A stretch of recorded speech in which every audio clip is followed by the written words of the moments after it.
chẳng đừng thà kê sẵn dương quay nhỏ ta xạ tại vì thì nế cực đằng ngộ thà kê sẵn dương quay nhỏ chẳng á bây là dương luôn sẵn thằng kê mình nè cứ bà bằng phó tay cứ nợ bây là dương trong xạ phép phép ở kê á bọn ta do hiên xạ phép phép kê tê phụ ta dương ắt chua bị chặt bọc kê tham miên dương ọt ấy chẳng tờ chẳng là nó cứ như một phép ở bí vì thi cái đôi chỉ tay nghĩ đầm bây xạ là bọn chặt cả bởi dương nó thà tá kê sẵn dương mình đại ọt trong vị thế cứ nghi mình tên tí muối nó cứ từ sao cái ở pin mọt mỏ bị trở lại là bao kế 200 dương mưaประกันbao kế thọ mà đáประกอบจิเกะทรอบลือปีเปียแต่ซาวปีมันแพะbao kế ឬក៏ណាគេមិននៅជុំវិញគេសាគេឈរណៃអញ្ចឹងនៅពេលដែលយើងទៅសាគេនឹងយើងគួរតែសាបែបបង្កប់ពាក្យពេចចាមិនទៅសាបែបលក្ខណៈថា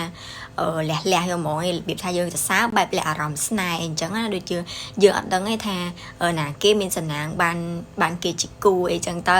ឬក៏ស្អាតអញ្ចឹងហើយបកាទៀតចង់លងឯនេះបើសិនជាយើងបានជួបផ្ទាល់យើងគួរតែមើលទៅកាន់កែវភ្នែករបស់គេហ្មងណាហើយយើងមើលឲ្យរៀងយូរប្រហែលជា10 second អីអញ្ចឹងហើយយើងនឹងមើលមុខរបស់គាត់ទៅថាតើមុខរបស់គាត់នឹងក្រហមឬក៏គាត់មាន reaction ឬក៏រំភើបអីប៉ុណ្ណាអីអញ្ចឹងទៅចំណុចទី2គឺត្រូវតែនៅឲ្យឆ្ងាយពីគេពីថ្ងៃអីសាកមើលថាតើគេនឹកយើងអត់ចឹងបើសិនជាយើងចង់ដឹងថាចិត្តគេមានយើងអត់តែយើងសាកឈប់តាក់ទងគេមួយរយៈមើលបើសិនជាគេសួរថាយើងបាត់ទៅណាឬក៏គេប្រាប់ថានឹកណាឬក៏សួរនាំពីយើងច្រើនអីអញ្ចឹងក៏អាចជាចំណុចមួយដែលបញ្ជាក់ថាគេនឹងក៏ចាប់អារម្មណ៍យើងហើយ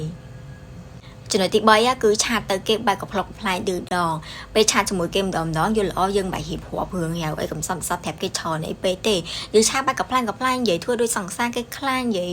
បែបបន្លំអីចឹងវានិយាយលេងទៅធ្វើមែនអីចឹងណាវាបន្លំអីចឹងយើងធ្វើនិយាយឌឺដងអីចឹងទៅព្រោះថាតើគេសប្បាយចិត្តអត់នៅពេលដែលឆាតជាមួយយើងឬក៏គេតបមកវាផ្លាប់ទៅផ្លាប់មកឬក៏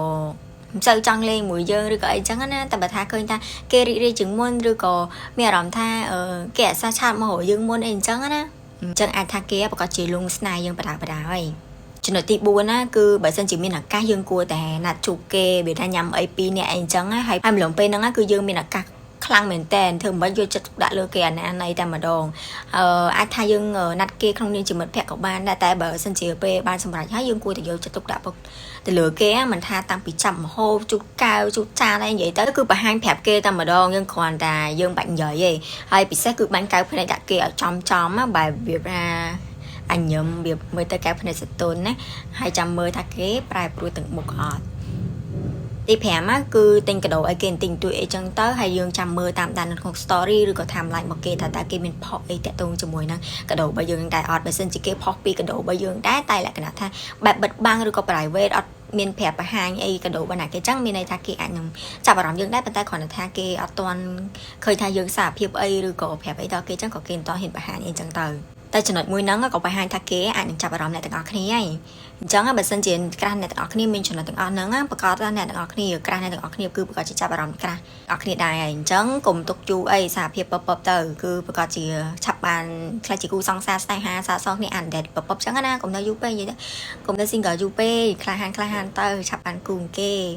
ចឹងវីដេអូមួយហ្នឹងគឺមានប៉ុណ្្នឹងទេអញ្ចឹងបើសិនជាថាចាប់អារម្មណ៍គេហើយសារភាពពពកុំនៅយូរពេកណាប្រយ័ត្ន single ដោយ admin ហ្នឹងហើយអញ្ចឹងវីដេអូនេះមានប៉ុណ្្នឹងទេហើយវីដេអូនេះគឺឧបត្ថម្ភផងដែរដោយទឹកបាញ់ប្រសក់ Hella Hair Tonic Spray អញ្ចឹងបើអ្នកទាំងអស់គ្នាកំពុងមានបញ្ហាសក់ជ្រូកខូចតែបែកចុងស្ងួតសពងអីហ្នឹងជាពិសេសគឺសក់អ្នកទាំងអស់គ្នាអត់ងាយដុសវែងលឿនដុសក្រាស់និយាយទៅឆក់ទៅពេកអីហ្នឹងណាអូអ្នកទាំងអស់គ្នាទឹកប្រសក់នេះគឺ the best តែម្ដងសម្រាប់អ្នកទាំងអស់គ្នានិយាយពីថា admin គឺជាអ្នកប្រើផ្ទាល់ហ្មងអញ្ចឹងអាចទុកចិត្តបាននិយាយទៅខ្ញុំកម្រមានទឹកប្រសក់ណាដែលប្រើទៅគឺឃើញផលលឿនអញ្ចឹងខ្ញុំធ្លាប់ប្រើផលិតផលច្រើនមែនតែអត់មានផលិតផលណាល្អដូចទឹកប្រដមួយនេះទេអញ្ចឹងបើអ្នកទាំងអស់គ្នាចាប់អារម្មណ៍ចង់សាកប្រើកុំនៅគិតអងយូរពេកនិយាយគេសក់ស្អាតអស់ហើយយើងកុំនៅយូរពេក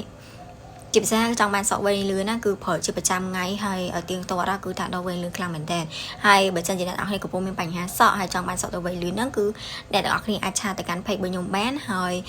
បើសិនជាចង់សួរប្រឹក្សាតាក់ទងជាមួយនឹងបញ្ហាសក់របស់អ្នកទាំងអស់គ្នាគឺ